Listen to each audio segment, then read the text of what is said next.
Well, hello everybody. Welcome back to my channel, Life with Patty. Welcome to the kitchen. Welcome to the second video of today. So today is Sunday, June 4th, I believe, 2023. And we are going to bake some cookies today. So I'm going to get closer to the camera to show you this. This is going to be a new series we're going to do. We're going to act like Julia Childs. No, I'm just kidding. This is the Gooseberry Patch. Cookies, brownies, and bars. Best ever cookies, brownies, and bars. So I don't take credit for having the recipe. I'm getting them out of this book. We sell these books at work, and so I had this book on my desk, and I was just thumbing through it, looking at the pages, and my coworker came over. Hi, Lilia. And she said, honey, can you make me this one, and then could you just make everything in the book? I don't know if you ever watched the movie where it was based on Julia Child's life. I can't remember what the movie was called, but she took like a Home and Gardens or a Joy of Cooking or one of those cookbooks, and she literally worked herself through the cookbook, and she became a very famous chef, cook, I guess. I don't know if she was a chef, but I'm not trying to become famous by it, but I thought it was a cool idea. And I also thought, how fun would that be to try every recipe in a book? Because she even had shown recipes of different meals of like steaks and all these different things that were really hard to make, and she had to try it over and over and over again until she perfected it and got it right. So we are going to start out with the first recipe in this book, and it is called, well, it's in the category of cookie jar favorites, and it is called Chewy Chocolate Chip Cookies. This recipe is from Kathy Zimmerman from Burley, Washington. So if Kathy happens to ever come across my channel, thank you, Kathy Zimmerman. The credit goes all to Kathy Zimmerman and Gooseberry Patch Cookbook, okay? And we are going to try it out and see how it is. I have my oven preheating to 350 degrees. I just noticed it said 375. And that does make a difference with my oven because my oven cooks a little bit light to begin with. So we have it on 375 now. Okay, so here we go. First thing it says is 3/4 of a cup of shortening. I thought I was going to have everything right here in front of me, and of course I was wrong. Now I buy my shortening in the bricks like you would buy margarine, okay? And so we're going to add that 3 cups of a quarter of a 3 cups. My goodness, 3/4 cup shortening. Get it right, Patty. All right, 1 cup of granulated sugar. I tried to make some cookie and cream recipe cookies 3 times, and they did not come out right any of the times. And I had used margarine instead of butter, and I don't know if that was the issue, but I gave up on them. And I didn't even show the video, so it was from another YouTube channel, and maybe she forgot something. Maybe it was the difference between margarine and butter. I don't know. But I didn't feel like making it a 4th time. And I was so mad and disappointed I didn't want to show the video. All right, so now it's 1 cup of packed brown sugar. There we go.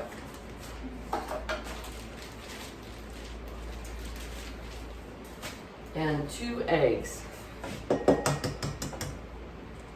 They always say not to crack your eggs over your bowl in case you get some shells in there, and yeah, sometimes we do.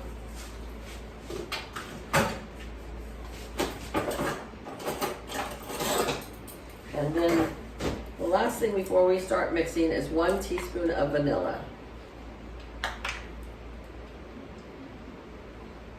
There we are. All right. Now we are going to put this onto our KitchenAid mixer, also known as Agnes. And let her mix away. All right. So I'm going to read what it says on the directions so far. It says to combine the shortening, sugar, eggs, and vanilla in a large bowl and mix well. Then add your flour, baking soda, and salt and mix well. I am so glad to see somebody else does it just like me, instead of putting all the ingredients of the dry in a bowl and then adding it. She does it just like me. So now we are going to add 1 teaspoon of baking soda. I've never had a problem with it like that. I've always had no fail with that. 1 teaspoon of salt.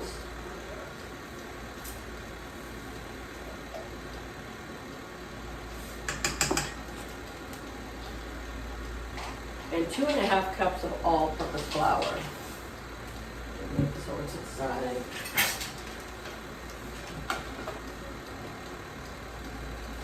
Here we go. It's a warm day outside today. I shouldn't be baking, but I am. Okay, so 1 and 2. We're going to let that start mixing, and I'll get out my ½ cup.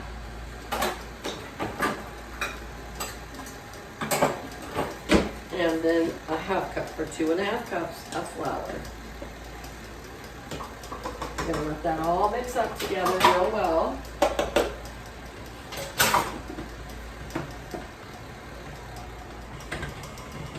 Kind of a dry mixture. It's quite dry. So we'll see how it goes, because this is our first time, you know.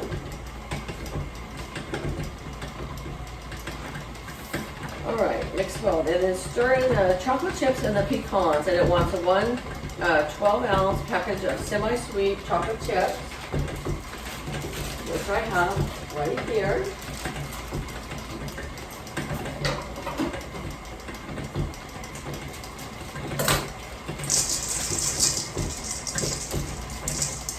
And 1/2 cup of chopped pecans. So this measures out 1/2 cup, and they're already chopped. I have to admit, I did pay for convenience. Hold on.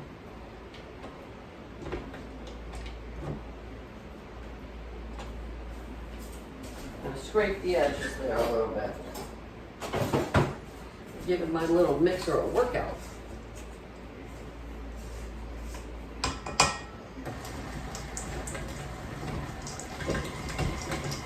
Looks great though. Drop a rounded teaspoonful onto a baking sheet. Bake at 375 for 10 to 12 minutes. Do not overbake. Remove from baking sheets and cool on a wire rack. Makes 4 to 5 dozen. All right. You know, I do not have a wire rack. My husband was just asking me the other day, why don't you have a wire rack? And I was like, I don't know. I just never think about it. But I've always just cooled them on paper towels, and they've been fine. But you know, I guess I should get some cooling racks. It does make sense to do so. We're gonna move this off to the side. And now, this over here. What do you guys do when you have just this little amount of shortening? Because it's not like I'm going to use it in something else. I don't know. I guess I could fry eggs in it instead of butter, you know, just a little grease. I'm just going to put a light spray of nonstick spray there. And then our little handy dandy little ice cream scoop that measures out perfect cookies. I was supposed to be baking for the fair today. I entered things in the fair, but I'm not going to take them. I've had too much going on in my life right now, and I just felt like I just didn't want to be under that pressure. Maybe I'll try it again next year. Hopefully things will be smoothed out by next year, and I will enjoy it more. But today would have just been stressful for me to do so.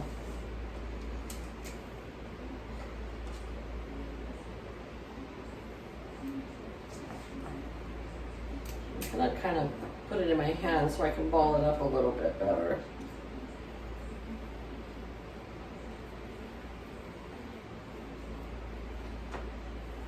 Our graduation's going on where all of you live, because graduations are in full force right now here.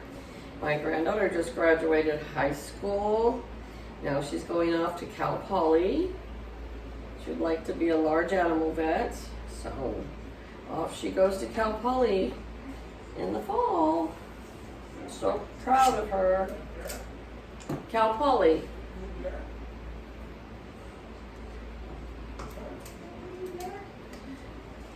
I thought my husband was talking to me, but I think he was talking to the dog. We're going to put these in for 10 minutes and see what they look like. And then if it looks like we need more, we will. But I like them a little bit soft, so I've never made chocolate chip cookies with pecans, so this is a nice change.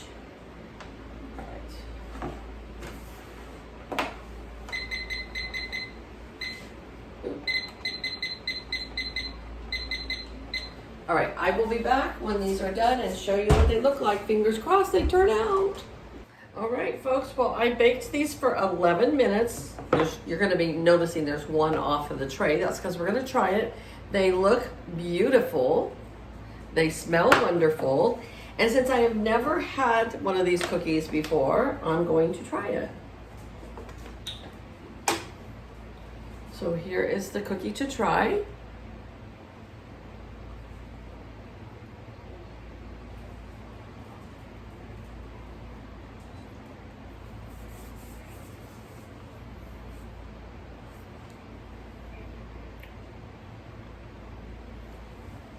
Total thumbs up. So, thank you, Gooseberry Patch. And thank you, Kathy Zimmerman. Anybody can turn their recipes into Gooseberry Patch, and that's how they make a lot of their cookbooks, is from different recipes that people send in. So Kathy is from Burley, Washington. This was a total thumbs up. Very good success for our first one. Oh, let me show you. Next week we will be making double chocolate cookies. That's what we're going to be making next week. And that is by Christy Watson out of Highland Ranch, Colorado. So stay tuned. This is our new series, the Gooseberry Patch Best Ever Cookies, Brownies, and Bars. And I'm going to make my own playlist for it, so you can go straight to that if you want the recipes from there. All right, you guys, take care. Have a great Sunday, and I'll see you back here real soon. Bye-bye.